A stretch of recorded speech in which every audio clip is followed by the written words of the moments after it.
मैं दो चार बातें ही करूंगा आप लोगों से, जो करना मुझे लगता है बड़ी ज्यादा जरूरती है यहाँ पर, क्योंकि कश्मीर के साथ मेरा रिश्ता 30 साल का रिश्ता है। मैं छोटा सा बच्चा था जब कश्मीर में आता था, और मुझे वो दिन याद है कि जब यहाँ पर शिकारों में कैसे लोग घूमते थे और बेखौफ होकर लोग हर एक जगह पर जाते थे। यहाँ जो सबसे ज्यादा जरूरी है बात करना, वो नौजवान पीढ़ी को बताना बड़ा जरूरी है। क्या कश्मीर किसी टाइम पे, जिसे हम सही कहते हैं जन्नत, उस तरह की जन्नत थी? और क्यों वो जन्नत थी? वो सन 87 से पहले थी। सन 87 से पहले का अगर आप कश्मीर के किसी थाने का अगर आप रिकॉर्ड निकाल के देखोगे ना, तो वहां पर आपको कोई केस नहीं नजर आएगा। मर्डर भूल जाओ, बड़ी दूर की बात, कोई चाकू भी निकल जाता था तो खबर बन जाती थी। और उन थानों में खबर क्या होती थी? किसी के कुत्ते ने किसी को काट लिया तो इसलिए एफआईआर दर्ज हो जाया करती थी। लेकिन 87 के बाद ऐसी क्या नजर लगी इस कश्मीर को कि यहाँ पर कत्लो गारत शुरू हो गई। यहाँ पर भाई ने भाई का कत्ल करना शुरू कर दिया। यहाँ पर पार से आकर लोगों ने हमारे अंदरूनी मामला में दखलात करना शुरू कर दी। ऐसा क्या हो गया यहाँ पर? कभी किसी ने इसके बारे में सोचा? इसके बारे में सोचना सबसे जरूरी है, क्योंकि अगर हम इसके बारे में सोचेंगे तभी सन 87 से पहले वाला कश्मीर वापस आएगा, वरना ये जो मंजर चल रहा है ये चलता रहेगा। और इसके अंदर सबसे बड़ा मुझे लगता है जो दायित्व निभाना पड़ेगा वो उन युवाओं को निभाना पड़ेगा, क्योंकि बरगलाया भी इन युवाओं को गया, इन्हीं को बरगलाया गया। किसी को मजहब के नाम पे, किसी को वहां पर सब्ज बाग दिखाए गए। अरे जो लोग खुद भूखे नंगे फिर रहे हैं वो हमें क्या देंगे पहले बताओ।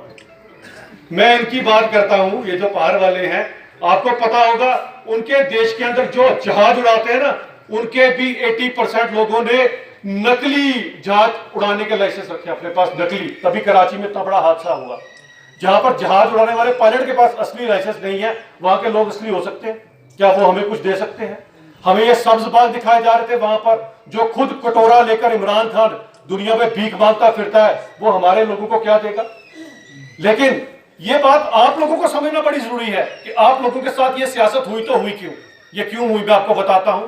देखिए, डेमोक्रेसी पे सबका हक है, चुनाव लड़ना। आज हमारा भाई चुनाव लड़ रहा है, आज कितने सारे नए लोग चुनाव लड़ रहे हैं, सबका हक है। ऐसा ही हक सन 87 में था। एक MUF पार्टी लॉन्च हुई, सबको याद होगा, मुस्लिम यूनाइटेड फ्रंट। कितनी सीटें निकाली आपको पता है ना? क्लीन स्वीप था उनका कश्मीर के अंदर। लेकिन क्या किया गया तब? फारूक साहब को मिर्ची लग गई। उन्होंने कहा भाई ये कहां से आ गए नए नए, जिसमें शहीद सलाउद्दीन और बाकी सारे थे, ये कहां से उठकर आ गए नए? ये अगर कल यहाँ पर लीडरान बन गए तो मेरी तो रोजी रोटी खत्म। जो मैं दिल्ली को बेचता हूँ आके के कश्मीर में हालात खराब है, वो तो खत्म हो जाएगा। तो उसने क्या किया? उन जीतियों को हरा दिया और हरायों को जिता दिया। जीत कौन गई? एनसी। वोटिंग सारी MUF के खाते में हुई, लेकिन जीत कौन गई? National conference. तो फिर लोगों का दिल टूटा। कश्मीरी लोग जज्बाती लोग हैं, उठाए हथियार। और फारूक ने तो खुद अपने वर्करों का जाओ पार जाके आप ट्रेडिंग लेकर आओ। तो कसूरवार कौन था? कसूरवार यही सियासतदान थे जो नहीं चाहते थे कोई नया चेहरा आ गए, ये नहीं चाहते थे कोई जवान इंसान आ गया है जो कश्मीर की तरक्की की बात करे। और ये क्यों करना चाहते थे? क्योंकि यहाँ पर 370 जैसा प्रावधान था। उस 370 के प्रावधान में आप लोगों को पता होगा, मैं नहीं कहूंगा हमारी भाजपा ने तो बड़ा कुछ किया, लेकिन इसकी पहले भी जो सरकारें थी वो भी करोड़ों रुपया कश्मीर को देती थी। लेकिन वो करोड़ों रुपया जाता कहां था? वो जाता था फारूक साहब की जेब में, उनके जितने रिश्तेदार हैं उनकी जेब में। और यही रीजन था, क्योंकि 370 की आड़ में यहाँ अकाउंटेबिलिटी नहीं थी। जो पैसा आता था उसको कोई पूछता ही नहीं था भाई किसको दिया किसको नहीं दिया पैसा। बेचने वाले भी अपनी कमीशन रख लिया करते थे, खाने वाले भी अपनी कमीशन रख लिया करते थे।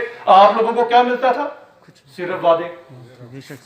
ये चीज सोचना बड़ी जरूरी है कि प्रॉब्लम देखो, किसी चीज का अगर हमने प्रॉब्लम का निजात करना तो सबसे पहले प्रॉब्लम का पता तो होना चाहिए कि प्रॉब्लम ठीक है। अगर वो पैसा सारे का सारा जो पिछले कई दशकों से हिंदुस्तान ने यहाँ भेजा है, अगर आप सबके पास यहाँ आता तो हर कश्मीरी के अकाउंट में आज 1-1 करोड़ रुपया होता कम। ये चीज अंदर से जागना, आपको अंदर से ये चीज जो है ना ये फील करना पड़ेगी। अब इसको सुधारने के लिए क्यों किया गया? सुधारने के लिए पहले पंचायती इलेक्शन हुई। इन लोगों ने कहा जी हम नहीं लड़ेंगे पंचायती इलेक्शन। क्यों जी? हमारे साथ ये कर दिया आपने, वैसे कर दिया, पंचायती इलेक्शन ही लड़ेंगे। अब आ गई DDC की बारी। अब बोलते थोड़े दिन पहले इन्होंने जो वही गपकार गैंग जिसकी अभी बात कर रहे थे डॉक्टर साहब, जिसकी बात कर रहे थे, उसमें इन्होंने क्या कहा कि हमने महाराज पहले इन्होंने कहा था हम इलेक्शन नहीं लड़ेंगे कोई भी। DDC की इलेक्शन आई, कहते हैं हम चुनाव भी लड़ेंगे। क्यों लड़ेंगे भाई चुनाव? तुम्हारे को क्या हो गया? तो तुम्हारे को ऊपर से आकाशवाणी हुई कि भी चुनाव लड़ो। तो अब इन्हें पता लग चुका है कि हमारी जमीन जो है वो खत्म हो चुकी है, इसीलिए यहाँ लौटना चाहते हैं, वापिस आना चाहते हैं।